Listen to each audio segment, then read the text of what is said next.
Hey there, Bruins fans!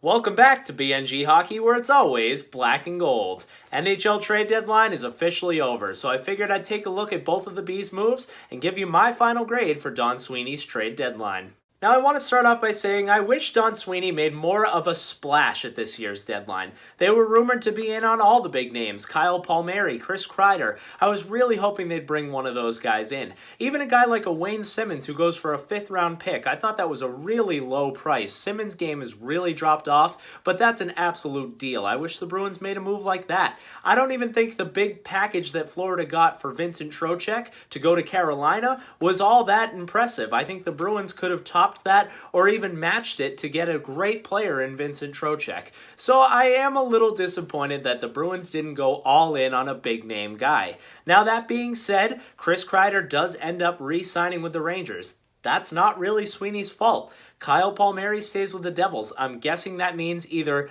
A, he never was going to get moved because he only kind of started popping up because the Devils got bad. It was never really that anyone in the Devils organization said he was available. It was all really just speculation. Or maybe the price was absolutely insane, and I don't want the Bruins overpaying for anybody anyway. These other guys coming off the board, maybe they just liked the prospects they were getting or liked the picks they were getting for other teams. I'm glad the Bruins didn't give up a 3rd-round pick for an old guy like a Kovalchuk or a Marleau. So as I started to look at it, I'm not too upset. So now we're going to take a look at the 2 moves that Don Sweeney was able to make. He brings in 2 forwards, Ondrej Kase and Nick Ritchie, and he only has to give up David Backes, Danton Heinen, Axel Anderson, who's a B-level prospect at best, and a 1st-round pick. That's really not giving up too much for 2 players who are really going to help you. And both of these players have term. They're both signed for next season at really reasonable cap hits. And they're RFAs after next year, which means you have the sole right to negotiate with these players. If they really do well for the Bruins, you could have 2 potential players to be your future core. If you sign them long term, they're still so young that they could develop into superstars for you. You never really know. So I love the fact that Don Sweeney goes young and gets term here. No rentals this season.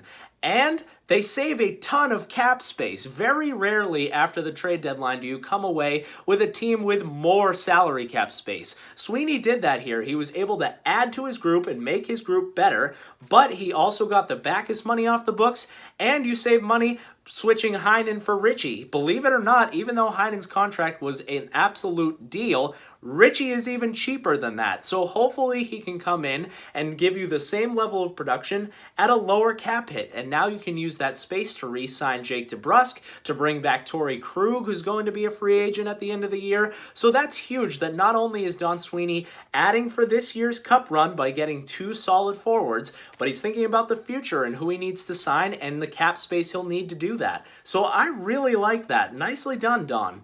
So now I want to look at the Bruins lineup with these players in it. As you can see, I have Kase next to Krejci. That's where he's been practicing. Unfortunately, he won't be in the lineup tonight, but Nick Ritchie will be in the lineup playing alongside Coyle and Bjork. It does look like Ritchie will end up playing the right side, even though he's a left shot. Maybe him and Bjork will end up switching. Not really sure. But this is a pretty solid lineup. And Don Sweeney was quoted saying that he will call up an AHL player if he needs to.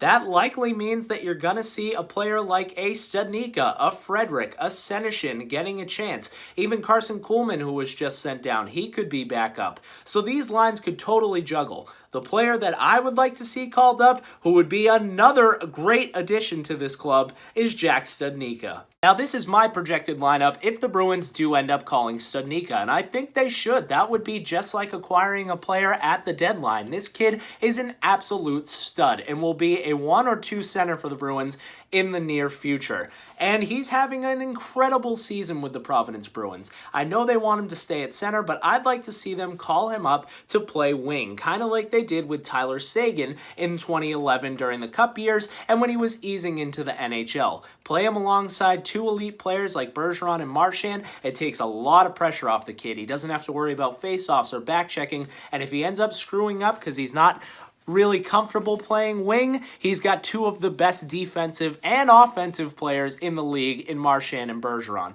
I think that gives you still an incredible top line. Pasta now moves down to the second line with Krejci and DeBrusk. That gives you depth. It gives you a superstar on your first line and your second line. Kase moves down with Coyle and Bjork. That's even more depth. I think Kase is going to be a really good player. He could be a 30-goal scorer someday. And as you see, we have Ritchie down there on the fourth line. That's adding size for a really strong fourth line. And playing with two energy guys and Wagner and Corrali, that could give some teams trouble. So this lineup is not looking too bad, even without a big name like a Chris Kreider. And for those of you who are worried about depth, may I remind you that Providence is pretty stacked with kids. You could call any of them up, and it has some veterans down there too. Paul Carey is having a fantastic year. You could always call up Brett Ritchie, give him another stab. Maybe he'd be sparked playing alongside his brother. And on the back end, you have guys like Clifton and Moore who will be out. They'll switch for each other. Potentially Kevin Miller coming back, although I wouldn't bank on it. You still have Steven Kampfer down there. You have guys like Lozon and Zaboral and Vakanainen and Petrovic. You have plenty of depth, so don't worry about them not giving up a second or a third round pick just to get an extra defenseman like a Brendan Dillon. I think we'll be fine. So after looking at all the moves from around the league, I got to give Don Sweeney an A for this deadline. He really filled the holes in the Bruins lineup. He got us a second line wing. He got us more size. He got us some speed. He got us two young players mid-term who could still develop. I like that he's willing to call up guys from Providence and kind of use them as a trade deadline piece. I would really like to see a kid from the P Bruins come up and explode and make this team even more dangerous. Let me know who you'd like to see be called up. Let me know who you think the Bruins should have traded for at the deadline. Leave that down below in the comments. If you enjoyed this video, make sure to give it a big like. If you want more BNG Hockey, give me a follow on Twitter at BNG Hockey. And if you haven't already, subscribe.